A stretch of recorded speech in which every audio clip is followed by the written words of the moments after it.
Bored Ape Yacht Club's ApeCoin has surged 90% on the second day of trading. So these apes just keep on getting richer. In the opening hours of the first day, the token sank 80%, falling to as low as $6.48. Before the show, I checked, it was sitting at around $14. The token was airdropped to Bored Ape NFT owners as part of the roadmap towards Ape DAO. So it's just all coming to fruition here. I think in June or July of last year, if we were to say that these Bored Apes were going to turn into what they turned into, and then there was going to be this token and an Ape DAO, a lot of people would have said we were all insane. But here we are in the future, living our best lives. Zach, I'm going to toss this down to you. When I saw the ApeCoin tank 2 days ago, I was like, oh, this might be bad. And then it just shot right back up. I'm curious what you took away. Everybody's talking about ApeCoin. That's for sure. Mm-hmm. That is the buzz of the day over on crypto Twitter. Love it or hate it, ApeCoin is here. Big splashy airdrop. It looked like some people were going to get wrecked on this one, but it's sort of bounced back and may or may not stabilize. I will say the history of airdrops, we've seen this with like Looks Rare, I think, with the Rare token. There was like the SOS token. These exciting sort of experiments around how to decentralize popular services within Web3. Those historically haven't done very well, right? There's just like immense sell pressure, right? An airdrop is just a gift of free tokens. Typically, you can sell them on the open market, and a lot of people take advantage of that and do so. The sell pressure there makes for charts that often just kind of look like this, and then they sort of flatline over time. This one has had that first like dip, and then, sorry, my finger, I can't.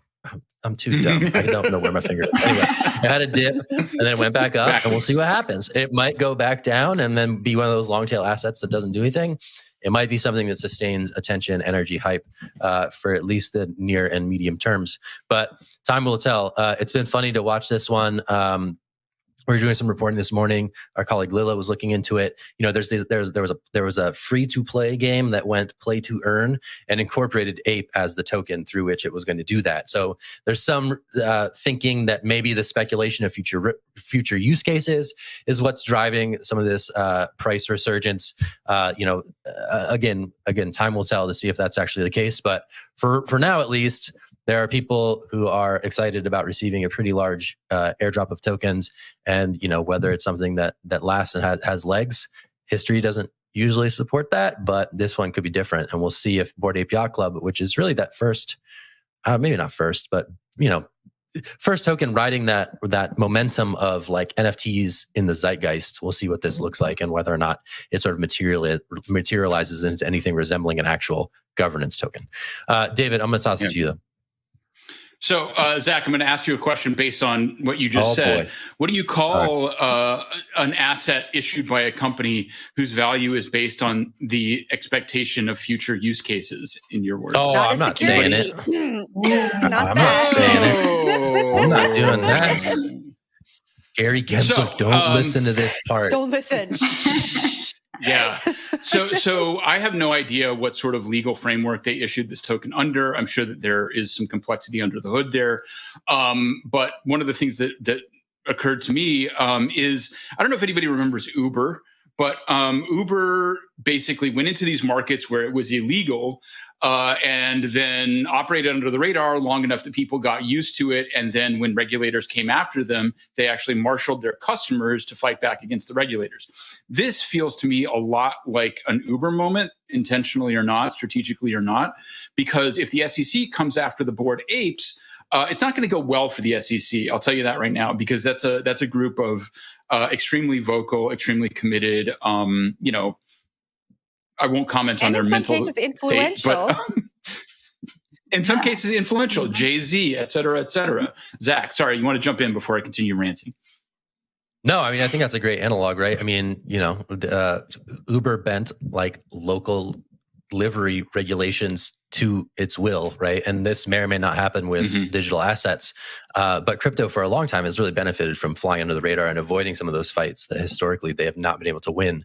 I think Jen's point is well taken, right? Jimmy Fallon is a big proponent of the Bored Apes, and Jay-Z, you name it, right? There's a lot of big famous people who have this, and you have people who are on this sort of governance council. Alexis Ohanian came out, big investor, said he was involved.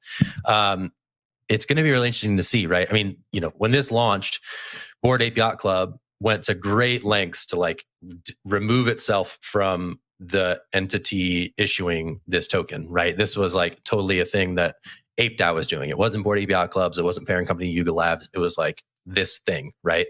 And the question will be over time is whether or not this sort of shell game will protect these founders from potential securities violations down the road.